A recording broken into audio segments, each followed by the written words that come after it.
Branded कपड़े, luxury गाड़ियाँ, शाहाना शादियाँ और लग्जरी लाइफस्टाइल, ये सब कुछ एक ख्वाब की तरह लगता है। लेकिन क्या हो अगर मैं आपको बताऊं कि ये ख्वाब एक डेंजरस इल्यूजन से ज्यादा कुछ नहीं है। नहीं समझे तो चलो समझाता हूँ। दिल्ली में एक 9th क्लास के लड़के ने अपनी गर्लफ्रेंड को आईफोन गिफ्ट करने के लिए अपनी ही मदर का गोल्ड सेट चुरा लिया। इंडिया के एक गाँव में एक लड़के ने आईफोन ना मिलने की वजह से 3 दिन तक खाना नहीं खाया और उसकी वालदा ने मुश्किल से पैसे जमा करके उसे आईफोन दिलाया। हम भैया ये खाली हमसे 3 दिन से खाना ना खाता। अच्छा, ये खाना नहीं खा रहे, आईफोन के लिए खाना नहीं खा रहे। इसी तरह लाहौर के एक गांव में अहमद ने आज तक अपनी सारी जमा पूंजी फेवरेट लग्जरी कार खरीदने पर लगा दी, क्योंकि वो अपने इर्द गिर्द और सोशल सर्कल को अपनी लग्जरी चीजों से इम्प्रेस करना चाहता था। हालांकि उसे इस कार की बिल्कुल भी जरूरत नहीं थी। एट द एंड वो कर्जों के बोझ तले दब गया और सुसाइड कर गया।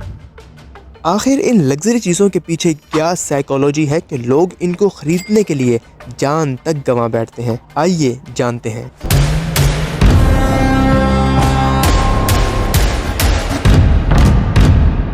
एक बार वॉरेन बफेट ने कहा था, if you buy things you do not need, soon you will have to sell the things you need. यानी कि आज आप वो चीज़ें खरीदते हो जिनकी आपको ज़रूरत नहीं है, तो फ्यूचर में आपको वो चीज़ें सेल करनी पड़ेंगी जिनकी आपको ज़रूरत होगी। इस टर्म को समझने के लिए मैं कुछ डाटा शेयर करता हूँ। 2024 के एनालिसिस से ये बात मालूम हुई कि पाकिस्तान में तकरीबन 15 मिलियन स्मार्टफोन सेल्स हुए, जिनमें 1 मिलियन यानी कि 10 लाख के करीब आईफोन सेल हुए और 60% टायर 2 एंड टायर 3 सिटीज़ के लोगों ने बाई किए। ये एक क्लियर साइन है कि हमारे मुल्क में आईफोन स्टेटस सिंबल बन गया है और हर दूसरे शख्स के मुंह से आप एक ही लफ्ज बहुत ज्यादा सुनते हो, iPhone.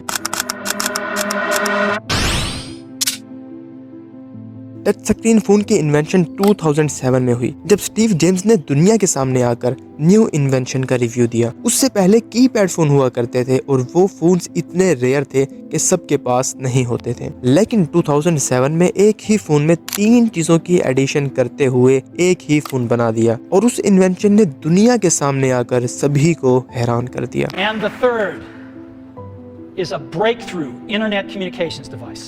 iPod with touch controls, a revolutionary mobile phone, and a breakthrough internet communications device. These are not 3 separate devices. This is one device, and we are calling it iPhone. इसी वजह से मिलियंस ऑफ फोन सेल हुए, लोगों में iPhone का craze बढ़ने लगा।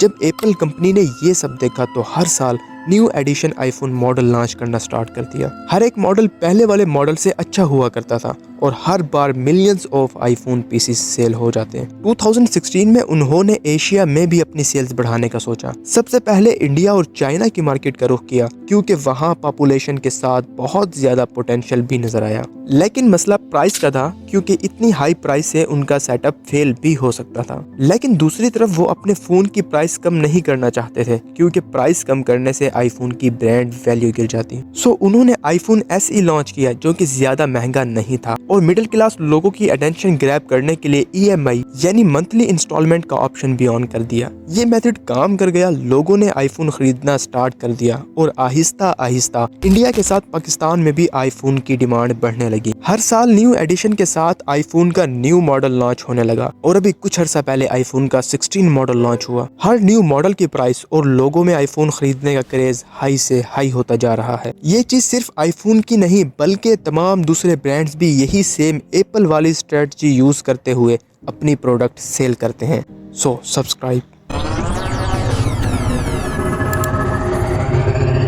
अब ये मत सोचना कि लग्जरी आइटम खरीदने के लिए सिर्फ पाकिस्तान या इंडियंस ही पागल हुए पड़े हैं, बल्कि पूरी दुनिया की यूथ ही पागल हुई पड़ी है। 2011 में चाइना के 17 साल लड़के ने आईफोन खरीदने के लिए अपनी एक किडनी ही सेल कर दी और आज उस लड़के की ये हालत है कि वो बेड से भी उठ नहीं सकता। सिर्फ इतना ही नहीं, USA जैसे वेल एडुकेटेड कंट्री के लोग भी क्रेडिट कार्ड पर आईफोन बाय कर रहे हैं। आईफोन खरीदने की वजह से अभी के टाइम उनके क्रेडिट कार्ड पर 1.4 ट्रिलियन डॉलर का कर्ज हो चुका है। लास्ट ईयर एप्पल ने तकरीबन 90 लाख से भी ज्यादा आईफोन इंडिया में सेल किए और मोस्टली पाकिस्तानी तो वैसे ही आईफोन नॉन PTA यूज करते हैं, ताकि आईफोन की शो ऑफ भी होती रहे और एक्स्ट्रा पे भी ना करना पड़े। इन सब चीजों से ये मालूम होता है कि लोगों के पास आईफोन आईफोन या एक्स्ट्रा लग्जरी चीजें खरीदने के पैसे नहीं हैं, लेकिन उन्हें अपना स्टेटस हाई दिखाने और शो ऑफ के लिए लग्जरी चीजें बाय करनी ही हैं। अब मसला लग्जरी चीजें खरीदने का नहीं है, और ना ही मैं ये कह रहा हूँ कि आईफोन खरीदना गलत है। मेरा मतलब है कि आप लोग आईफोन तब ही खरीदो जब आपकी मंथली इनकम का मैक्सिमम 20 to 30% ही खर्च हो रहा हो। लेकिन आजकल आईफोन वो लोग खरीद रहे हैं जिनकी 3 मंथ की सैलरी से भी एक आईफोन नहीं आता। यानी कि पाकिस्तान और इंडिया में mostly iPhone user middle class हैं। वो लोग शो ऑफ के चक्कर में EMI पर आईफोन बुक कर लेते हैं और आने वाले 1 से 2 साल तक आईफोन का कर्ज उतारते रहते हैं। एक रिपोर्ट के मुताबिक स्विट्जरलैंड में एक इंसान 6 डेज काम करके एक न्यू आईफोन परचेज कर सकता है, और अमेरिका में एक इंसान को न्यू आईफोन लेने के लिए 5 दिन काम करना होगा। तो ऐसी कंट्री के लोग इजीली फोन परचेज कर सकते हैं। लेकिन हमारी कंट्री जहां एक शख्स की एवरेज सैलरी 40,000 है, तो उसे एक ब्रांड न्यू आईफोन खरीदने के लिए तकरीबन 6 से 7 मंथ वर्क करना होगा। लेकिन ऐसा शख्स एक बेवकूफ ही होगा जो सिर्फ और सिर्फ शो ऑफ के लिए आईफोन खरीदेगा।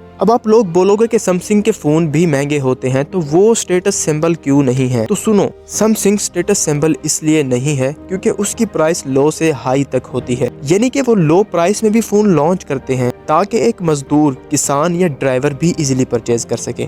लेकिन आईफोन का बेस मॉडल ही 80,000 से स्टार्ट होता है, इसलिए एक मिडिल क्लास उसको इजीली परचेज नहीं कर सकता। आईफोन का चार्जर, कवर और स्क्रीन ग्लास ही इतना महंगा होता है कि आप उसी प्राइस में सैमसंग का एक न्यू फोन खरीद सकते हो। एंड्रॉइड से iOS में शिफ्ट होना कोई बुरी बात नहीं है, लेकिन आप उसको तभी खरीदो जब आपकी नेटवर्थ का मैक्सिमम 10 से 20% ही आईफोन अफोर्ड करने में यूज हो रहा हो।